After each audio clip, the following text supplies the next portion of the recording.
qualquer autor, qualquer obra, a gente tem que saber um pouco da personalidade dessa pessoa, porque senão vai ficar muito, muito distante o significado que o autor daquela obra quer passar e aquilo que nós entendemos. A obra de Ubaldi é cristocêntrica.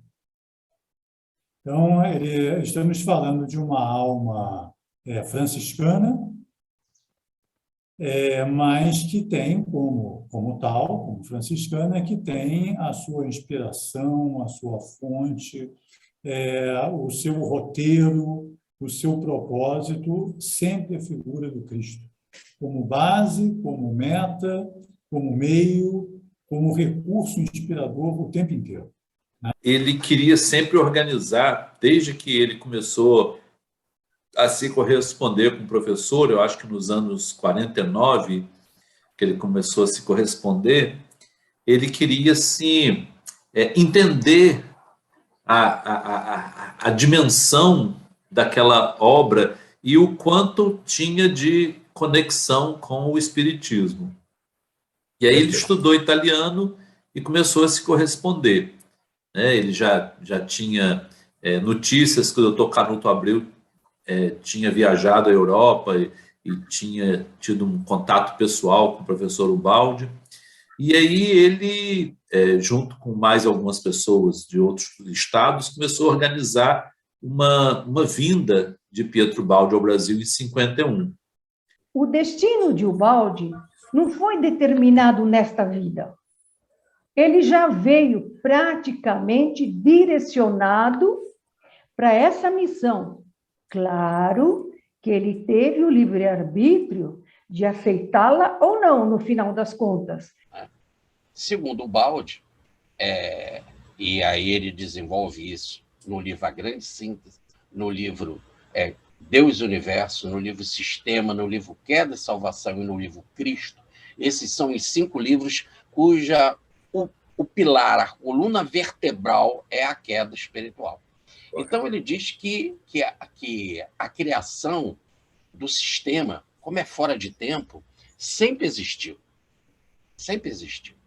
E que, logo, nós somos deuses, como fala o Salmo 82, versículo 6, e Jesus repete isso no capítulo 10 de João Evangelista, vós sois deuses.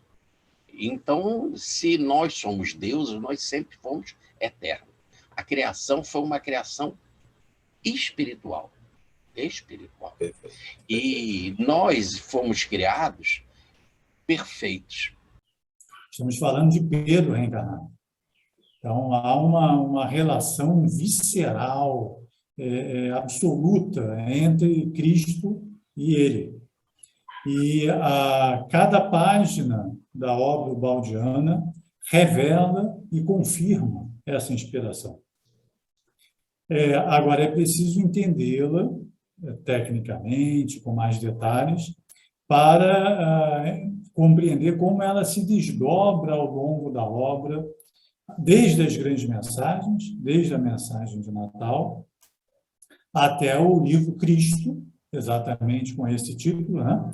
Que é o último volume da coleção ubaldiana, de 24 volumes, e que coroa, é o ápice do reencontro dele, digamos assim, com Cristo. Os seus últimos momentos, relendo aquela passagem do Evangelho na praia, né? Depois da ressurreição, quando Cristo pergunta a Pedro: Pedro, tu me amas? Senhor, tu sabes que eu te amo. Pedro, tu me amas? Senhor, tu sabes tudo, né? E assim são os últimos momentos de Ubaldi na Terra, né? Revivendo esse momento. A missão estava cumprida, né? Conforme programado. As grandes mensagens, as chamadas grandes mensagens, equivalem mais ou menos ao prefácio, vamos dizer assim, da obra ubaldiana. E a grande síntese teria, no desdobramento do seu trabalho, um papel equivalente àquele que o Livro dos Espíritos tem para a codificação kardeciana. Então, a grande síntese é o primeiro volume, né, assim como o Livro dos Espíritos, mas é também a pedra fundamental do trabalho de Ubaldi.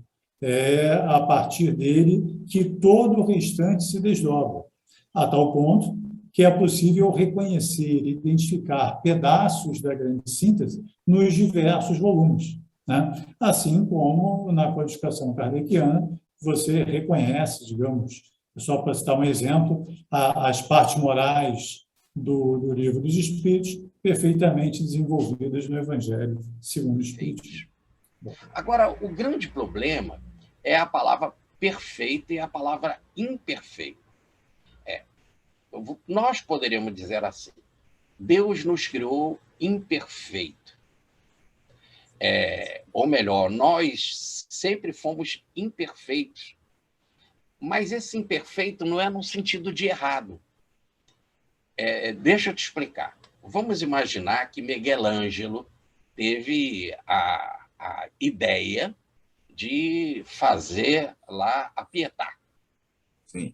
Então, a ideia surgiu na cabeça dele, por inteiro. Isso que estava na cabeça dele era perfeito. Aí ele pegou uma pedra e começou a escavar essa pedra, arrumar ela, e, por enquanto que não acabou, para aquela Pietà ser a representação da ideia que estava na cabeça dele, por enquanto que ele estava construindo, a obra estava imperfeita no sentido de imperfeita no sentido de não terminada, mas ela estava perfeita no sentido de que ele estava fazendo lá com cinzel os cortes precisos, mas ainda não tinha terminado. Então, agora o conceito de imperfeito muda. Aí é imperfeito no sentido de que ainda não está perfeito, mas está no caminho certo para a perfeição. Deus nos fez assim, então, é perfeito. Mas, por enquanto que a obra não acabou, nós temos esse conceito de imperfeito, mas no sentido de não terminado. Correto. O que faltava para terminar a obra? E aí, terminando a obra, aí haveria essa perfeição absoluta. É a aceitação do esquema divino de amor. Isso, aonde há amor, e Deus é amor, está lá em João, a sua primeira epístola, no capítulo 4, nos versículos 8 e 16, ele repete 2 vezes, Deus é amor. Só pode, em amor, ter liberdade. Não se pode ter amor com prisão. Deus só poderia nos criar baseado naquilo que ele é, que é amor. E sendo amor, teria que ter a aceitação por espontaneidade, por amor. Ora, se ele já nos criasse em amor perfeito, onde que não pudesse ter a opção, logo, esse conceito aí sim seria imperfeito, porque nós não teríamos possibilidade, já estaríamos engessados naquilo. E o que faltava para nós sermos construídos ou acabados é o processo da livre aceitação por amor. E como Deus é extremamente poderoso, ele só poderia criar uma obra poderosa, né? E essa obra tinha de ser baseada, antes de tudo, na sua potência amorosa. Criar coisa que seja impotente não é Deus, porque Deus é toda a potência. Então, nós fomos criados seres potentes, com a potencialidade divina. Nessa sequência de revelações divinas para o homem, até mesmo antes das revelações, como é o caso das inspirações dos profetas, que eram diretamente inspirados por Jesus de Nazaré, e depois a vinda de Moisés, Jesus, a terceira revelação, o Espiritismo, e a quarta revelação, a obra de Ubaldi, sempre nós devemos lembrar do governador espiritual, Jesus, está por trás de todas as revelações. E elas não podem se contradizer, porque é o mesmo Noure, é a mesma voz, é o mesmo Espírito que está nos aconselhando, nos conduzindo na evolução. E o Espiritismo deixa muito claro que fomos criados simples e ignorantes. Isso traz uma dificuldade para o espírita depois compreender o Ubaldi.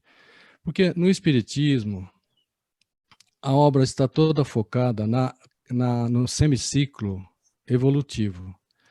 E todos os ciclos têm 2 semiciclos. um semiciclo, no caso da obra de Allan Kardec, é o semiciclo da evolução. Mas não existe só um semiciclo. Precisa que ocorra, e que ocorreu, o semiciclo da involução. E ele ocorreu, sim, antes. Então, quando Kardec diz, fomos criados simples e ignorantes, tudo bem, está correto. Quando Pietro Baldi diz, fomos criados à imagem e semelhança de Deus, está corretíssimos.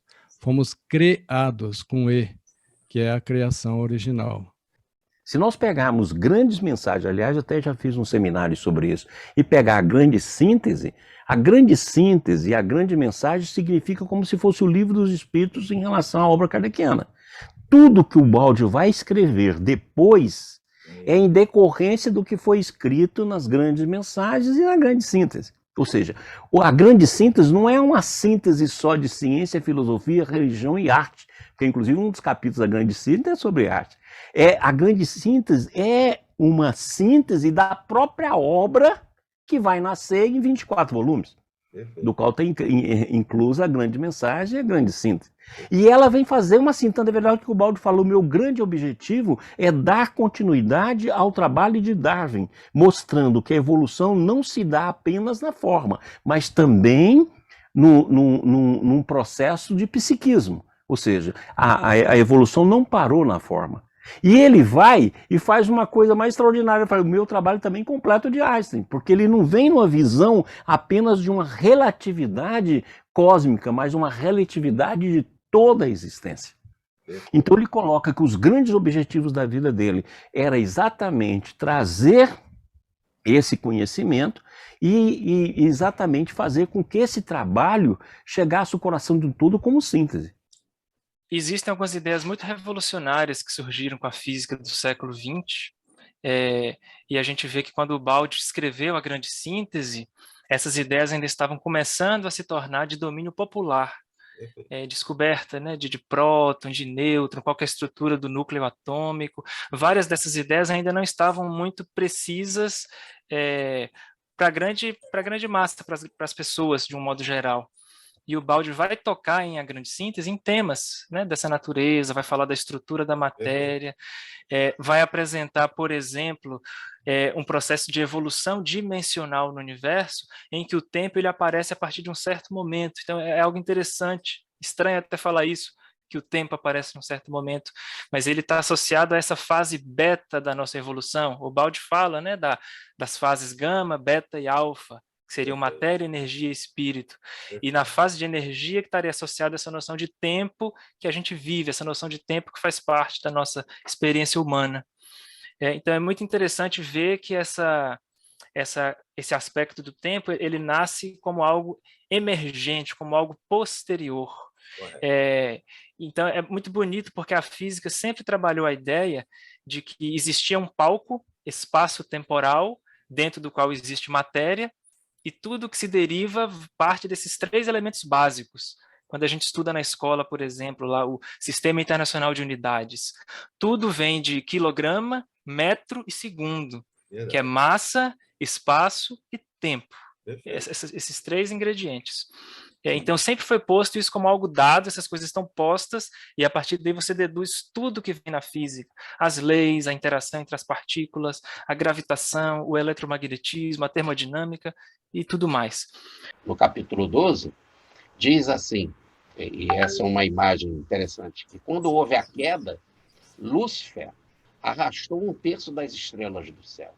Repare que ele é chamado de Lúcifer. Sim. Lúcifer quer dizer portador da luz. Então ele já tinha luz. Olha, é verdade. Aí nós temos a fórmula do Einstein, né? Energia é igual a massa vezes a constante da luz ao quadrado. Então já bota aqui, esses seres eram luminosos. E ele arrastou 1/3 das estrelas do céu para dizer que só uma parte caiu. Só uma parte caiu. E 2/3 ficaram. Agora, do infinito, 2/3 que ficou, significa que ficou infinito. Sim, infinito nunca deixou de ser infinito. O que caiu foi uma parte. E com a queda é que essa parte ficou finita, compreendeu? Perfeito. Agora, mas veja bem, se ele era a luz, ele tinha uma potência crística, porque ele era do sistema, a potência crística, imagina que potência tinha esses espíritos. A potência é tal que quando eles caíram e a queda foi única, como explica o Baldi, a concentração dessa luz em energia, e de energia e matéria é que houve a explosão do Big Bang. Então, para você entender esse universo que a ciência chama de finito, mas ilimitado, Sim. que a gente não pode medir, mas que começou de um ponto de uma concentração incrível. Era tal a potência desses espíritos que criou o que é o universo. Daí a grande explosão. É verdade. Saiu de uma singularidade e que gerou tudo. Então, se você não coloca nesses espíritos essa potência divina, você não entende o porquê que se fala de Big Bang e essa explosão extraordinária. Sim, quando a gente fala da teoria da queda na obra de Pietro Baldi, temos que lembrar que ela já existia e foi narrada, a teoria da queda, na obra de Kardec. Porém, nas entrelinhas. Precisa ter muita perspicácia, precisa estudar muito a obra de Kardec para perceber a queda ali. Assim como também a queda está na obra de Rustain. Isso. Então, Kardec, Rustain e o Baldi. É uma sequência aprofundando e dando mais didática para que compreendamos a queda. No Livro dos Espíritos, por exemplo, na introdução, está escrito lá assim, que o Livro dos Espíritos não é um tratado fechado de espiritismo. Ele traz as suas primeiras linhas, um esboço. Tanto é que o primeiro Livro dos Espíritos era 500 e poucas questões. A segunda edição já passou para 1019 perguntas e respostas. No começo, no item introdução, item 6 do Livro dos Espíritos, está escrito muito claro. O universo físico poderia nem ter existido ou deixar de existir, que nada alteraria do universo espiritual primitivo original. Também dentro do Livro dos Espíritos, questão 85, questão 86 e tantas outras, fala da queda de forma disfarçada. Na 85 ele pergunta, o universo físico poderia então nem ter existido? Ou qual é o primeiro? Quem chegou primeiro? Qual que foi criado primeiro? O universo espiritual foi criado primeiro. E o universo físico poderia não ter existido? Sim, poderia ter não existido, se não houvesse a queda. É isso. A grande síntese, como falamos, é o ponto básico, a pedra fundamental da obra baldiana. E dentro dela, se nós pudéssemos, num esforço gigantesco aqui de síntese, resumir a grande síntese numa única palavra, ou talvez em duas, vamos dizer assim, como duas faces da mesma moeda, nós diríamos monismo e evolução. Bom, então vamos primeiro entender o que o Baldi se refere quando cunhou essa expressão, né, monismo, quando se serviu, vamos dizer assim, dessa palavra monismo. Essa palavra já foi utilizada muitas e muitas vezes em outras correntes filosóficas. A famosa obra de Leibniz, né? Não sei se a pronúncia está certa, Monadologia. É o título do principal volume dele, e ele desenvolveu a teoria das mônadas. Então, quando o Baldi se serve da palavra monismo, aquele que já tem uma certa familiaridade com filosofia, ou que já ouviu falar em mônada, pode inicialmente associar a palavra monismo à mônada.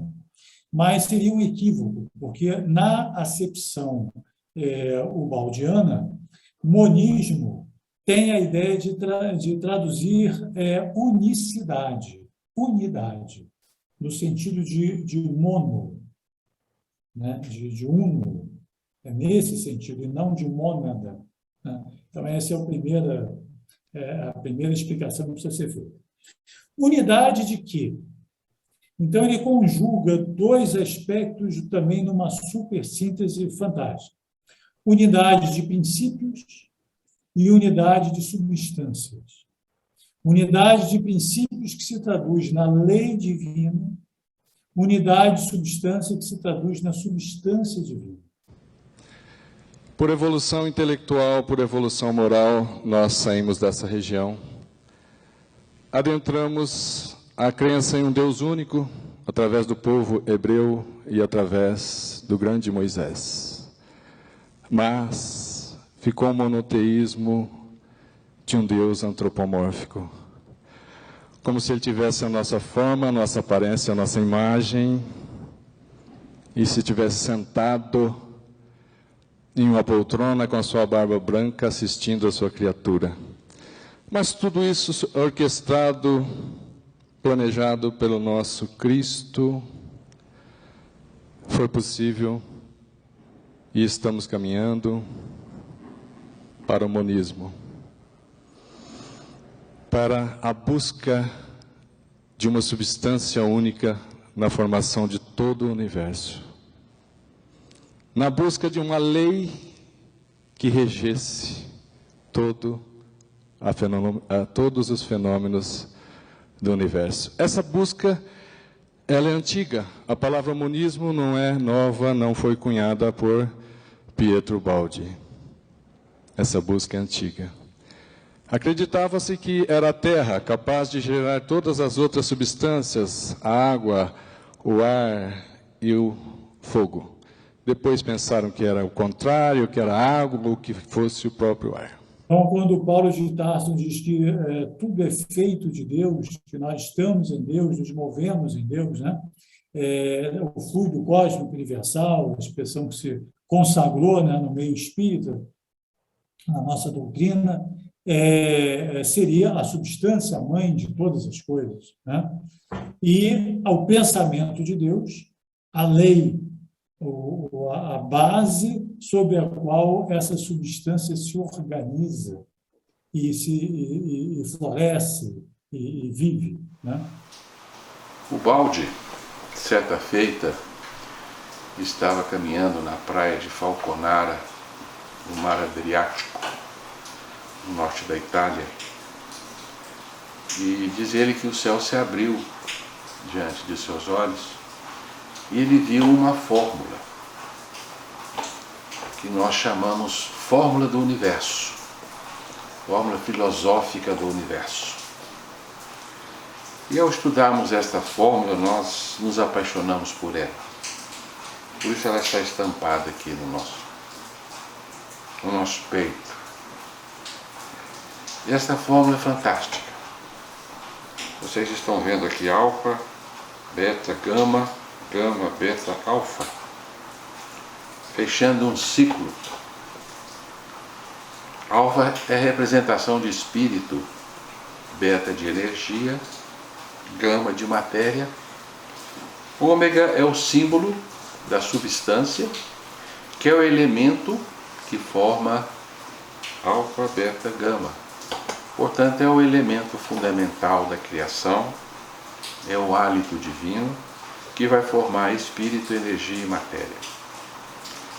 Então, nós observamos no nosso universo o chamado ciclo da substância, em que a substância, no seu estado originário, puro, alfa, sofreu um processo de contração, gerando beta, energia, que se contraiu ainda mais, dando origem à nossa matéria física, ao nosso mundo físico. Esta é a primeira fase do ciclo, que se completa com a segunda fase, que é a fase de expansão da substância. Ou seja, nós assistimos aqui uma contração e de cá uma expansão. Na fase de expansão, que é a fase que o nosso universo vive atualmente, nós observamos matéria restituindo energia e a energia restituindo o seu potencial ao espírito. Portanto, tudo parte do espírito, tudo retorna para o espírito. Essa fórmula é fantástica. Nós precisamos parar para pensar nela, porque ela vai resolver uma série de incongruências e de mistérios que nós convivemos com ele no nosso mundo. Essa fórmula tem um alcance científico, filosófico e religioso. Primeiro que ela nos dá uma ideia de unidade, porque aqui nós vemos uma perfeita igualdade entre espírito, energia e matéria, que são uma coisa só, como não poderia ser, porque tudo tem a sua origem numa fonte única que é a mente divina. Então Deus não poderia criar elementos distintos tendo em vista de que tudo vem do seu pensamento. E Deus só pode gerar pensamento, porque Ele é pensamento. Então, Deus é uma abstração que gera seres abstratos também. Então nós admitimos, segundo esta fórmula, que tudo abrange para nós, porque toda a obra de Ubaldi se desenvolve em torno desta fórmula. Esta fórmula é a grande síntese, onde Ubaldi vai, naturalmente, na sua obra fundamental, a grande síntese, vai nos apresentar esta fórmula, mas ao longo de todos os seus 24 livros, ele vai abordar aspectos desta grande fórmula, dessa fórmula unitária do universo, a fórmula monista do universo, que é a teoria de tudo, é a teoria de campo unificado. Nós podemos enxergá-la aqui. Então ela é a expressão também matemática da lei.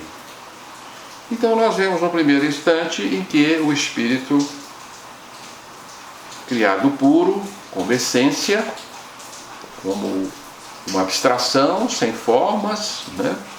A única origem que pode ter o espírito é o mundo divino, né? A mente divina, onde Deus cria a partir de uma substância incriada, porque Deus é incriado, naturalmente. Então a substância também o é. Portanto, a criação primária do ser, do espírito, é algo que transcende a nossa razão, porque ela é pertinente ao universo do absoluto. Ela se deu fora do tempo, fora do espaço, e é algo completamente inacessível à nossa razão atual. Mas o fato é que esse pensamento puro, criado por Deus, este ser assim estabelecido, de certa forma, optou por fazer um outro tipo de vida, que não aquele que propunha o Criador. E disso resultou uma condensação do espírito, uma retirada do espírito do mundo divino, que o Ubaldi vai chamar de queda do espírito. Isso. Porque a ciência ela coloca que a consciência é um epifenômeno da matéria. Ou seja, a matéria vai se organizando, por acaso, essa organização ela vai se dando, e no momento que dá essa organização, forma-se então a matéria gera consciência.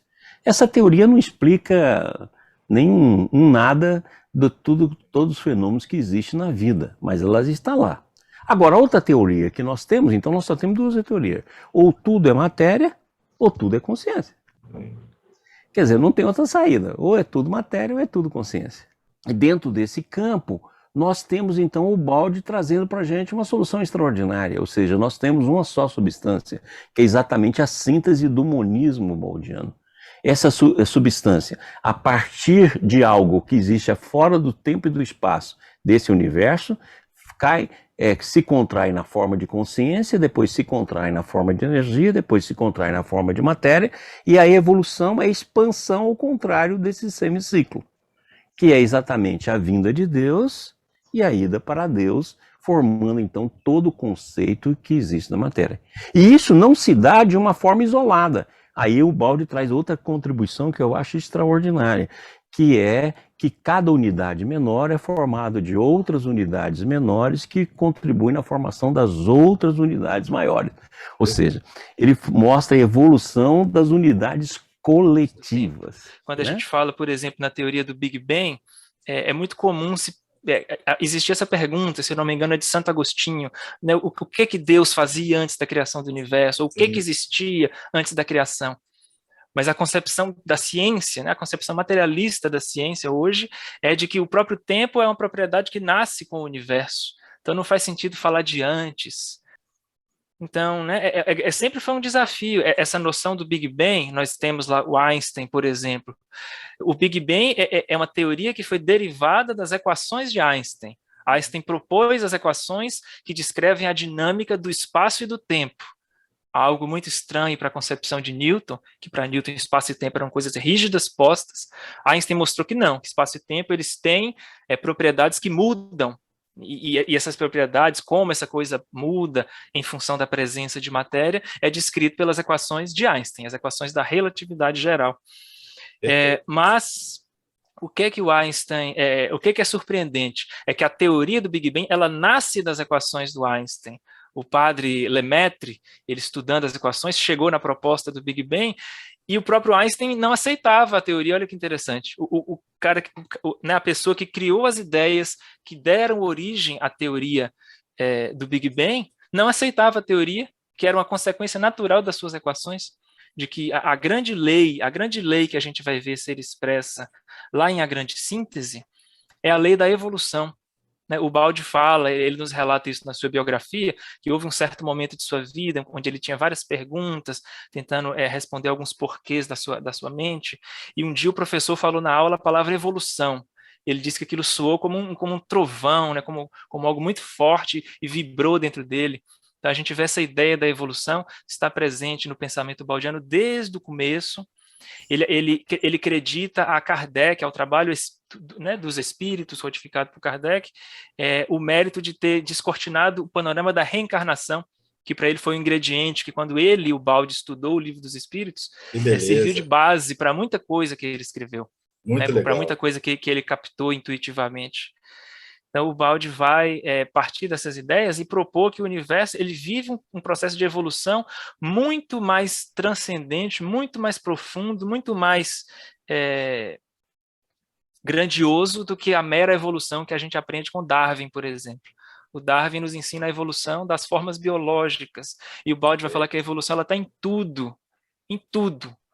Desde a concepção da matéria mais simples até a grandiosidade do gênio, é um processo único que se encadeia, e aí a gente vê a ideia que ele trabalha com tanto cuidado, e que também é um dos princípios da sua obra, está lá na Grande Síntese, capítulo 6, o monismo, a ideia do monismo, de que só existe uma única substância no universo, um único elemento, e esse elemento ele vai sofrendo um processo de transformismo, um processo de transformação. E dessa transformação advém o conceito, ou a ideia da evolução. Então esse é um movimento chave que vai explicar o nosso universo, porque desta queda do espírito surge o universo físico. Então o primeiro ciclo da substância, que é o ciclo de condensação da substância, representa a retirada do espírito puro, criado assim, do reino puro, dando origem ao universo físico, o universo da matéria, o universo do espaço-tempo, que, segundo o Baldi, é fruto de uma revolta, né, simbolizada na revolta dos anjos, ou na queda do paraíso, né? Então esse primeiro movimento, ele vai explicar a criação do nosso universo, porque essas forças partiram desta realidade inacessível e se condensaram para formar o universo físico. Portanto, nesse ponto aqui nós situamos o Big Bang, porque a partir dessa condensação haverá um rebote dessas forças, uma reverberação dessas forças intensamente contidas no ponto de singularidade inicial do universo, né? O átomo primordial, assim chamado. A partir daí há então o fenômeno de expansão e de explosão do nosso universo, que consiste no caminho de volta, na restituição do espírito puro. Então, assim nós entendemos que a evolução é uma recomposição de um movimento de desmoronamento do universo. Então houve um processo de desmoronamento, que o Baldi explica para nós que é um desmoronamento dimensional, uma queda de dimensões, uma contração de dimensões, que é inclusive uma expressão da teoria das cordas, né? E a partir daí o universo entra em expansão, e nós estamos em meio a essa expansão, e agora encontramos um significado para essa expansão. Essa expansão está nos levando de volta para casa. Então a evolução é a nossa lei de salvação, onde nós estamos retornando ao reino de origem, ao reino divino.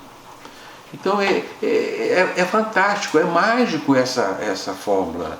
É simples, é tão fácil de se entender, e ela vai englobar tudo, vai englobar as teses científicas, inclusive da atualidade, vai englobar também os mitos cosmogônicos, os mitos da criação, mas, sobretudo, ela vai albergar a cosmologia judaico-cristã, ou a cosmologia do Cristo, né?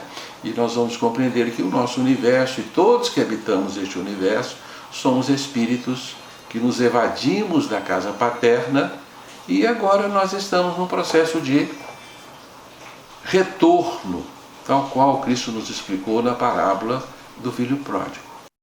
Se Deus é a consciência, por que que o átomo, que é o produto primeiro da criação, é inconsciência?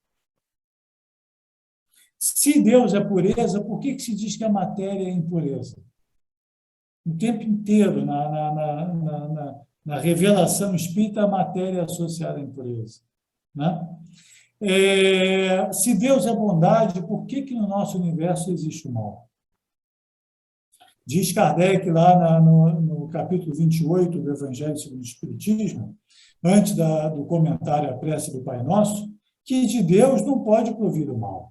É ilógico, porque entre causa e efeito não pode haver disrupção. Então, seria uma desnatureza o estado primeiro da criação ser uma negação dos atributos da divindade. Sim. E aí você cai na ideia da queda. O Baldi só foi ter esse insight em 1951, quando da redação de Deus e o Universo. E esse é, digamos assim, a véspera da sua vinda para o Brasil.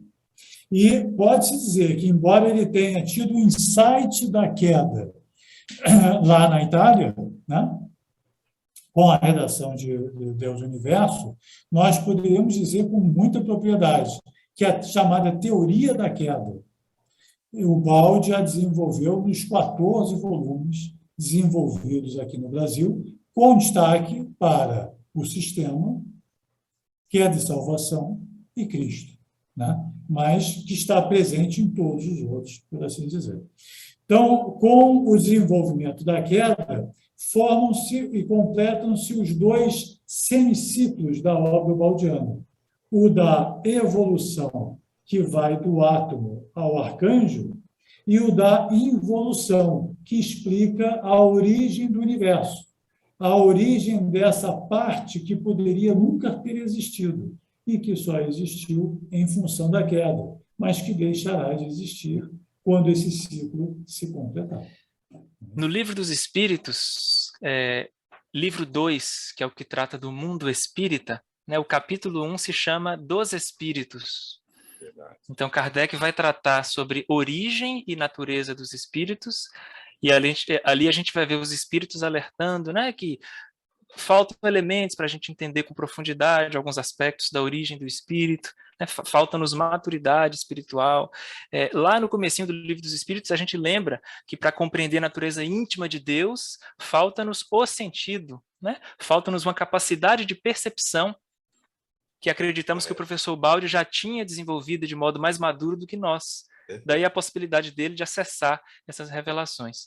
Mas nesse capítulo, Kardec vai tratar também do tema mundo normal primitivo. Olha o título, né? Está no Livro dos Espíritos, mundo normal primitivo. E aí ele vai tratar da questão de que existem dois mundos, né? O mundo dos espíritos e o mundo corporal. E ele faz a seguinte pergunta para os espíritos, é a pergunta 86, vou trazer aqui. O mundo corporal poderia deixar de existir ou nunca ter existido sem que isso alterasse a essência do mundo espírita ou do mundo dos espíritos? A resposta é de certo, sim, eles são independentes. Contudo, é incessante a correlação entre ambos, porquanto um sobre o outro incessantemente reagem. Né? Isso aqui suscita, para nós que já tivemos contato com a obra baldiana, isso suscita uma questão, né? Olha só, o mundo material, corporal, ele poderia nunca ter existido, e isso não alteraria a essência do mundo espírita. Mas como assim, se é na matéria que a gente aprende? Né? Como é que não alteraria a essência? O Baldi vai tratar muito dessa temática, ele vai enfatizar isso em vários momentos, de que quando o Espiritismo fala da criação simples e ignorante, ele avalia isso lá no livro Sistema, né? Nós deixamos a indicação de leitura para os amigos, ele dedica 2 páginas a analisar o processo da criação simples e ignorante, e ele vai dizer que, no entendimento de Ubaldi, Kardec não teve condições de penetrar mais do que além daquele ponto. Então ele partiu daquele ponto da criação simples e ignorante, né? O ser com todos os seus potenciais a se despertarem, iniciando a sua jornada. A partir desse ponto seria o processo que a gente entende como segunda criação, porque a criação original seria a criação puramente espiritual. O Baldi vai defender muito essa ideia. Se Deus é espírito, se Deus é a essência espiritual, se Deus é amor, se Deus é grandeza, o que pode nascer dele é apenas isso. Só grandeza, só excelsitude, só sutileza, só espiritualidade superior. Então, esse processo de diferenciação do eu maior Deus em eus menores, que somos nós, os seus filhos, seria esse processo de primeira criação. O universo contém matéria, energia e espírito. E aí está a evolução. Conforme a gente observa, né? No Livro dos Espíritos, questão 540, é assim que tudo serve, que tudo se encadeia na natureza, desde o átomo primitivo até o arcanjo que também começou por ser átomo. Mas não existe nada no universo material que seja de um ciclo que vai para um lado só. Isso causa desequilíbrio.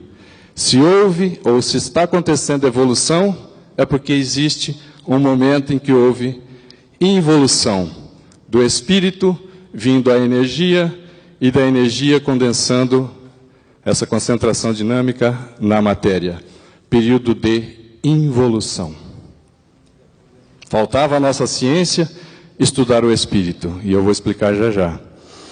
Se a gente observar aqui a grande equação da substância, na parte inferior aqui da matéria, na obra de Pietro Baldi, um antissistema, para os espíritas, os mundos primitivos e inferiores, e lá no alto, o sistema na obra de Pietro Baldi e os mundos divinos na obra espírita.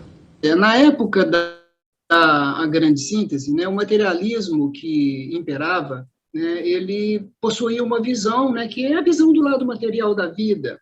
E então você não podia ver o aspecto mais profundo, que é o aspecto espiritual. Sem dúvida, a ciência materialista produziu, criou, mas era necessário ultrapassar aquele tipo de ciência, né? Estava na hora de continuar o caminho que foi percorrido até aquele ponto, mas continuar com uma ciência espiritualista, pois o espírito, ele não é um fenômeno abstrato, isolado. Na verdade, o espírito ele invade todos os fenômenos, inclusive biológicos. Ele é fundamental, por exemplo, em patologia, em terapia, fisiologia, certo?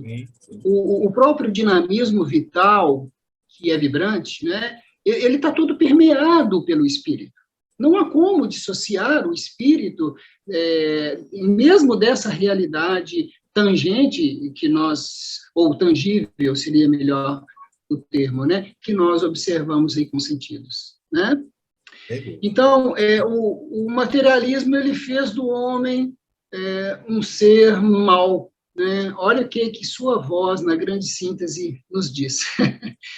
Ele nos fez um ser mau, dedicado a oprimir o seu semelhante, né? A ciência ela tornou o homem perverso. Então, sua voz nos afirmou que iria realizar o contrário, certo? Ela iria fazer do homem um ser justo e bom, né, dedicado a beneficiar os seus irmãos.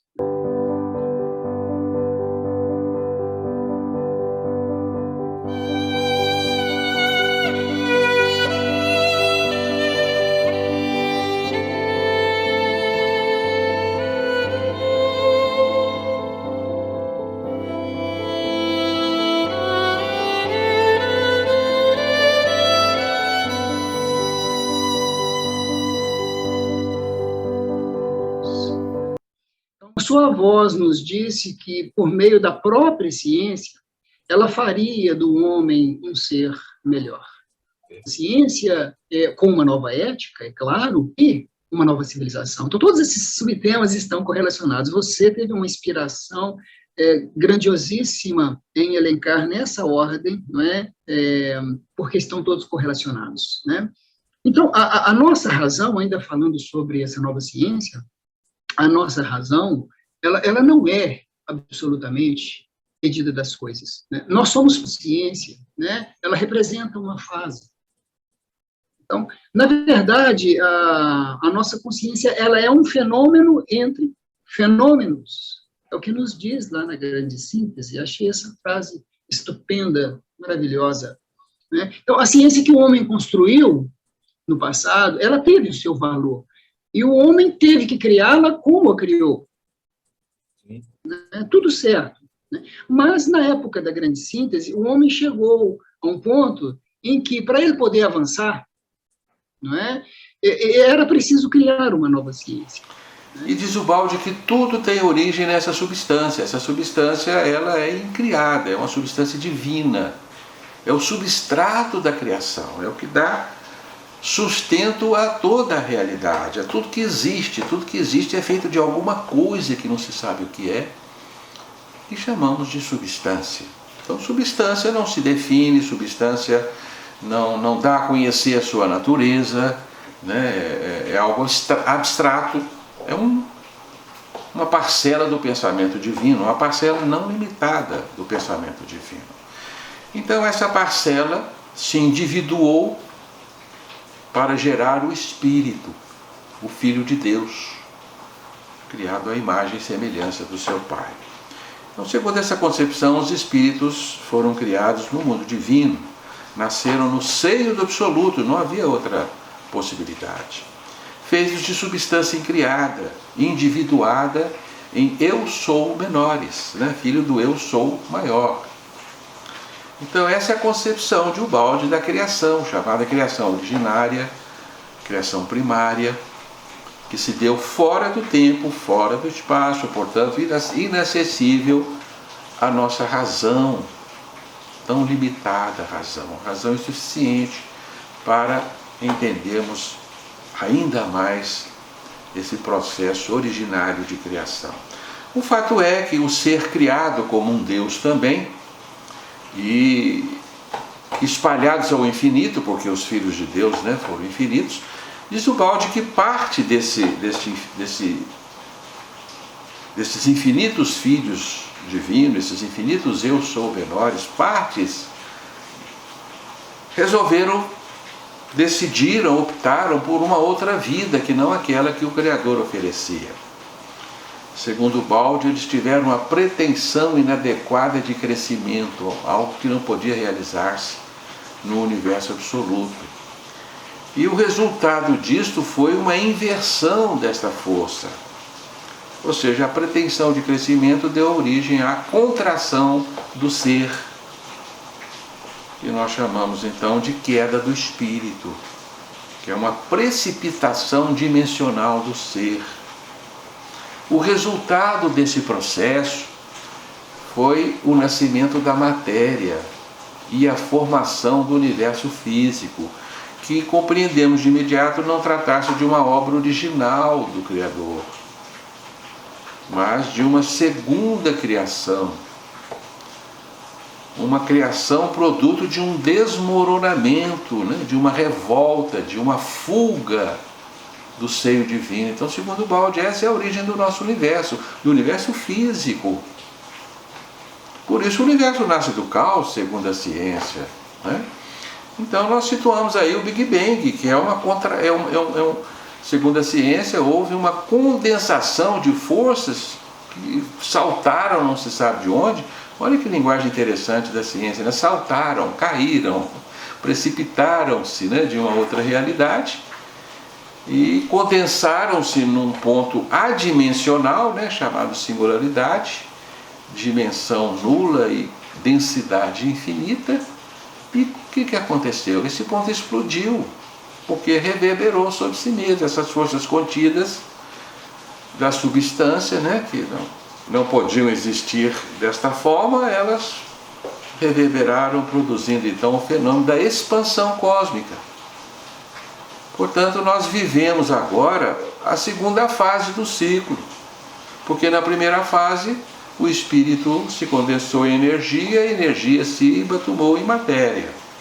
E agora nós vivemos a segunda fase do ciclo, em que a matéria restitui energia, a energia está recompondo o espírito na sua originalidade. Quando nós lemos lá no Livro dos Espíritos que o arcanjo começou por ser átomo, 540, a questão do Livro dos Espíritos, está inserido nesse raciocínio, né? Em que o Espiritismo vai estudar a grande viagem da alma, da matéria ao anjo, das furnas avernais, né? Dos precipícios abissais da matéria, às claridades divinas, como nos diz André Luiz, né? Que define a evolução como o retorno a Deus. Mas há uma gama de pessoas que abraçaram a ideia de dar continuidade a a obra de Ubaldi, né? Isso, na verdade, é uma escolha, né? Lá em O Destino Seguindo Cristo, Ubaldi coloca textualmente isso, né? A minha parte está terminada, né? A parte do projeto, né? A execução fica por conta daqueles que decidirem abraçar a sua função. E esse é um aspecto importante, ele também ensina lá no sistema, né? Quando ele fala da hierarquia de funções. E esse é o grande entendimento que a gente tem que ter. A gente, que eu falo nós, que somos o Instituto, os conhecidos e os não conhecidos, né? Que é uma hierarquia de funções. O que pressupõe a hierarquia de funções?